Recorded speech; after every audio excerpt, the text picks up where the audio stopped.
This is Flare and Flow by The Legend of Chel on AO3. Chapter 3, Spark. Lance was so screwed. Sure, he'd be the first to admit that he was a bit of a flirt by nature. When Keith had stumbled into their party looking travel-worn and a bit like he'd been pursued by evil spirits for several days, but still undeniably gorgeous, of course the first thing Lance did was offer a smooth one-liner. Keith had stared blankly at him for what felt like a month before turning and leaving without a word. In retrospect, Keith had clearly not been in the peak mental condition and was probably just too tired to appreciate Lance's charm. At the time, however, Lance had felt inordinately offended and embarrassed by the brush-off and declared it his mission to antagonize Keith every chance he got. Keith, it turned out, was equally as hot-headed and stubborn and met each challenge head-on. The avatar revealing incident was not their first scuffle. Luckily, before things could escalate to the point of Keith just up and leaving, Hunk and Pidge intervened. They had probably known Lance was just trying to get Keith's attention. Not that Lance had realized that himself until later, and if he actually ran Keith out of the group, the waterbender would be really upset. They convinced, tricked, the two boys into having a little heart-to-heart, and from there, things got better. Still tense, with Keith continuing to keep them all at arm's length, and Lance continuing to take every opportunity to tease him, albeit with infinitely less malice, but better. Then they found out Keith was the avatar. At first, Lance was jealous. It wasn't enough that Keith was already beautiful, strong, smart, and better than Lance at practically every challenge Lance threw at him. He just had to be some magical, all-powerful savior, too. But then he had seen how scared and overwhelmed Keith had looked, and all those negative feelings disappeared faster than he thought possible. And then they had started spending even more time together, practicing waterbending. Lance learned that while Keith was undeniably obstinate and impulsive, he was also hardworking and willing to listen to Lance's teachings, even when they still butted heads. He also had a laugh Lance could listen to for hours, and eyes that were quickly becoming Lance's favorite color. And the power and grace with which he moved when he was bending the elements or wielding a blade. Yeah, Lance was screwed. Despite how much closer Keith had become to the others over the past several weeks, he still hadn't told them what exactly he was running from. Lance trusted the avatar when he said he wasn't a criminal, but clearly something was up. Pidge theorized Keith had been a part of a Fire Nation street gang, but had betrayed them, and now they were out for revenge. Given what little they knew of Keith's past, it actually wasn't that far-fetched. Certainly more believable than Hunk suggesting that Keith was the illegitimate son of the Fire Lord and had to flee the country in fear of assassination. Both theories admittedly aligned with Keith's aura of mystery and intrigue, but Lance couldn't help but notice that whenever the subject was brought up, along with the dark cloud that passed over Keith's face, there was also a faint flush of embarrassment. The avatar would scowl and fidget and avoid eye contact, acting less like he was torn up over a tragic past and more like someone reluctant to share an awkward memory from his youth.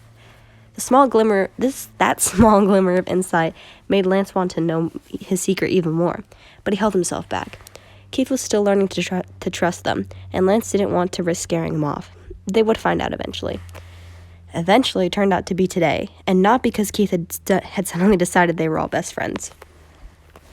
They were staying at the busking Badgermole Inn in Ponley Valley, a welcome reprieve from sleeping on the ground in a tent.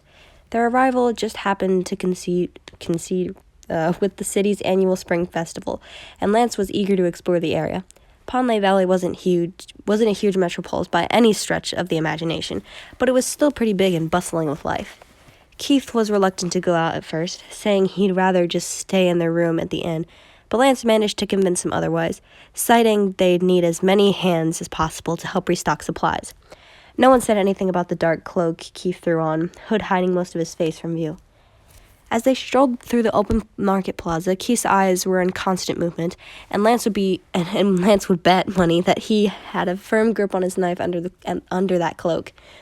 "Can you please do something about him?" Pidge muttered to Lance. "He's starting to make me twitchy." Hunk grimaced in agreement. Lance looked from their faces over to where Keith was suspiciously eyeing a bird perched in a nearby tree and shot his friend a grin. "Don't worry about it, guys. I got this." Lance swanned over to grab a surprised Keith's wrist, thankfully avoiding any sort of stabbing, and waved to them as he pulled the avatar in the other direction. "We'll catch up with you guys later. Don't wait up." Lance managed to drag Keith past 6 stalls before the firebender finally snatched his hand back with a scowl. "What are you doing?" Keith demanded. Lance shrugged, casually leaning against a nearby vendor's stall, ignoring the merchant's stink eye. "I just figured you could use a break. Pigeon Hunt can take care of getting the supplies while we go do something fun." Keith's glare didn't lessen. "If you didn't need my help, I could have just stayed at the inn." Lance rolled his eyes. "It's not about the supplies, man. You need to loosen up. You were freaking everyone out." "I wasn't..." Keith spluttered for a moment before his expression gave way to guilt. "I ruined everyone's good mood, didn't I?" No. Lance hastily shook his head.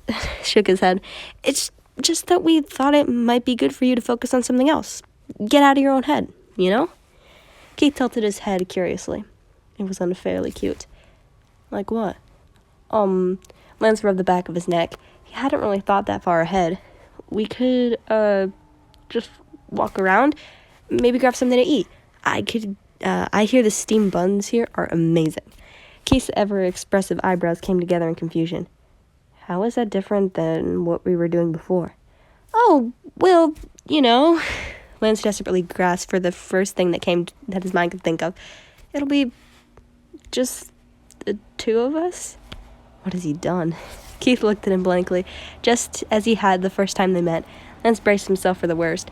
However, instead of just walking away this time, Keith turned bright red and glanced away shyly. "You mean..."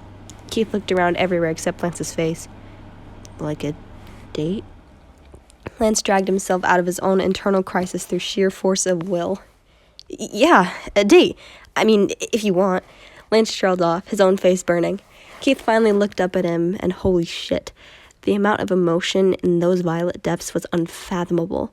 Lance didn't know how he'd ever thought Keith was just a one-dimensional asshole. Fear, uncertainty, hope, trust, all of Keith's vulnerabilities were laid bare for Lance to see. "Okay," Keith said, still looking at Lance with those eyes. "Okay," Lance said, taking Keith's hand and mentally vowing that if given the chance, he'd protect this boy's heart if it was the last thing he did. If Keith had truly made everyone freak out earlier, he supposed this was karmic justice because his brain was currently just one never-ending scream. Why did he say yes? He has no idea. He had no idea what to do in this kind of situation. For most of his life, Keith was more concerned with surviving than any potential for romance. Even after joining the academy, anyone who might have had any interest steered clear for fear of royal vengeance.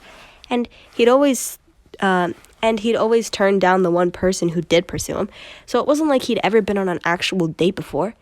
Thankfully, Lance seemed to notice his complete lack of knowing what the fuck to do because he quickly took the lead, dragging them from stall to stall, pointing anything remotely interesting. After a while of listening to the waterbender's chatter, Keith slowly started to relax enough to banter back, and before he knew it, he was actually having a really good time. The two of them explored the market and tried exotic snacks, all the while trading quips and various levels of flirtation. "Hey, check this out." Lance stopped in front of a booth covered in colorful hats, making a show of trying on the most ridiculous ones he could find. Eventually, the merchant realized that they weren't actually going to buy anything and shooed them away, but Keith couldn't remember the last time he laughed that hard.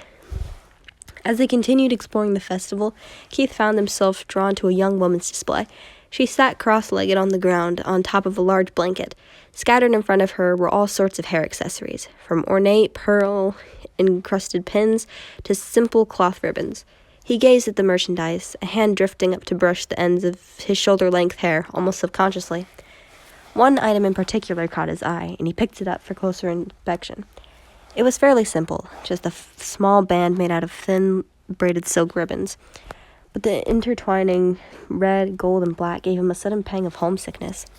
Keith was just about to put the hairband back down when a brown hand plucked it out of his grasp. "I'd like to buy this, please." Lance gave the vendor a grin and handful of coins. Keith floundered. "What? No, Lance, you don't have to." "Too late," Lance said brightly, accepting his change. He presented the hairband to Keith with a flourish. "Here you go. Now you have a souvenir to remind you of our first date." Keith's eyebrows rose. "First date? Implying there will be more?" Keith fought to keep a smile off his face as it was Lance's turn to get flustered. "Oh, I mean, I wasn't trying to. I didn't mean to presume. Keith decided to show him mercy and took the offered accessory, lowering his hood to tie his hair into a small ponytail. He turned around so Lance could see the result. How does it look? At the lack of response, Keith glanced over his shoulder. Lance? Lance was staring at Keith with wide eyes, 2 spots of color painting his cheeks. Seeing Keith look at him quizzically, the waterbender cleared his throat, averting his gaze and rubbing a hand over the back of his neck. Yeah, it looks great, he said. Keith lifted his hood down for the rest of the day. About an hour later, Keith and Lance stumbled into a large crowd surrounding what appeared to be some kind of makeshift carnival game.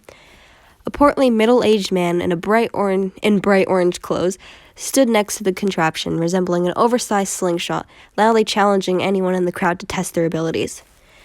The machine did indeed work similar to a slingshot, firing small clay discs at a speed much faster than any earthbender would be able to throw them.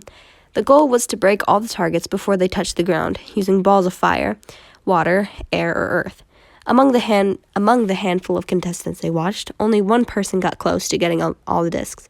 The audience letting out a collective breath of disappointment when her fireball just barely grazed the last couple of targets. Keith was about to suggest they move on when the man noticed Lance's outfit. You there, young man. Yes, you. The man nodded when Lance pointed to himself and Askins. You're a waterbender, are you not? How would you like to see if your bending measures up? Keith rolled his eyes and tugged at Lance's wrist. Ignore him. The thing is rigged. He just wants your money. Lance hesitated, a familiar glint forming in his eye. What? You don't think I can do it? I think, Keith frowned, that the guy's a Claritin and we're getting low on funds. So I'll win the prize money and that won't be a problem anymore. It'll be a problem if you lose the rest of our money on a scam.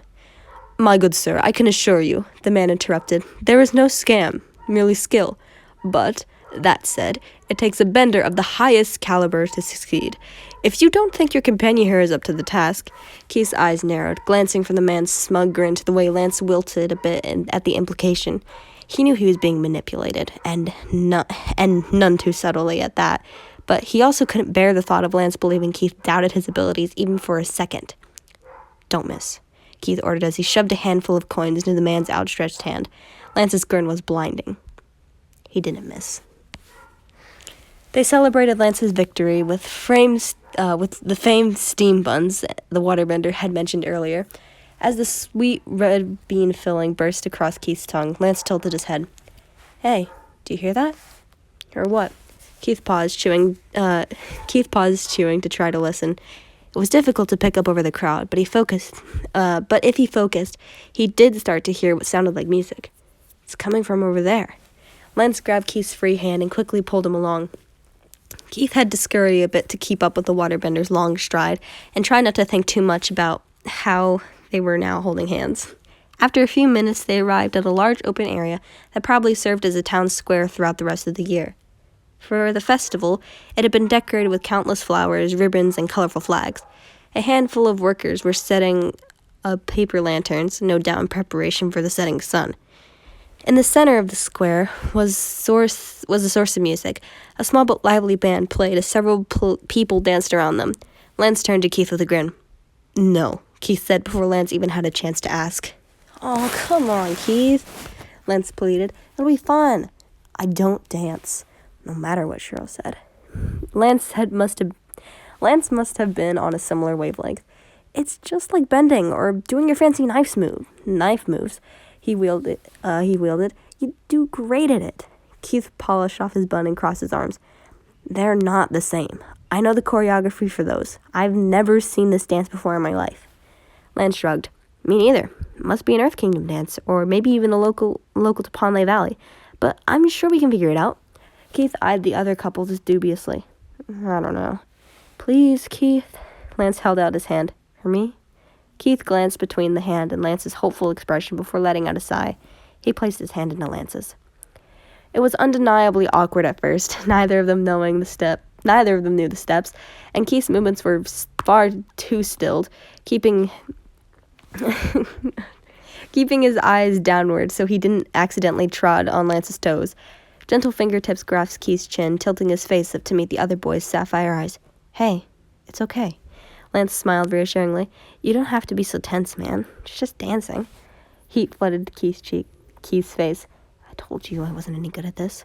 Nah, you're doing fine, Lance said. You just have to stop thinking so hard and go with the flow. Keith quirked an eyebrow.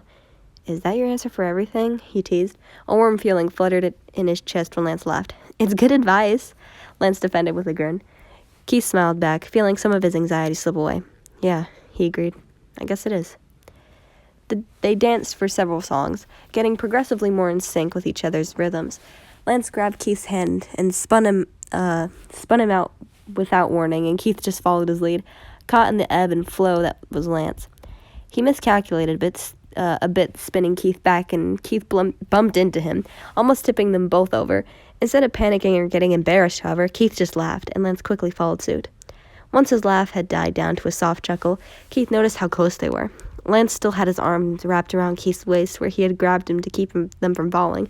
Similarly, Keith had steadied himself by clutching onto the front of Lance's tunic. Lance's eyes really were as blue as the element he controlled. The two barely noticed that the band ended their song and announced a quick intermission, the other dancer disappearing, or dispersing. Keith didn't stop himself from sweeping his gaze over Lance's face, memorizing every detail, every freckle, every eyelash, the bow of his lips that were coming closer, lips that were brushing against his own. Keith froze, unsure of how to respond. After a beat of stillness, Lance withdrew like he'd been burned, mortification flashing in his eyes. Oh, spirits, I'm sorry, Keith, I didn't... Keith flung his arms around Lance's neck and pulled him back in, swallowing Lance's surprised yelp with his own lips. Like most things in life, Keith tackled this new experience head-on with reckless abandon. It wasn't entirely comfortable at first, with their noses squished together and too many teeth, but Lance quickly rectified that once it became obvious how amenable Keith was to the situation. Large hands gently framed the sides of Keith's jaw, tilting his head so that their mouths slotted together more easily. One hand shifted along Keith's neck to bury itself in his hair, while the other moved down to press into the small of his back, bringing him impossibly closer. Tucked securely in Lance's embrace, Keith watched the soft light of the setting sun fade into the sky full of glittering stars. He had never felt warmer. And then, because life hates Keith, everything came crashing down. Keith and Lance had ducked into a nearby tavern to rest and take refuge from the crowds, which were still going strong even in the late evening. Hundreds of paper lanterns lighting the festivities. While holding onto a table as Lance grabbed them drinks, Keith idly listened to snatches of the conversations around him until he heard a name that made his blood freeze. Prince Lotor's. Heart beating 3 times faster than normal, Keith tried to zero in on the discussion without drawing attention to himself. Glancing out of the corner of his eye, he saw a handful of people gathered around a poster pinned to a notice board.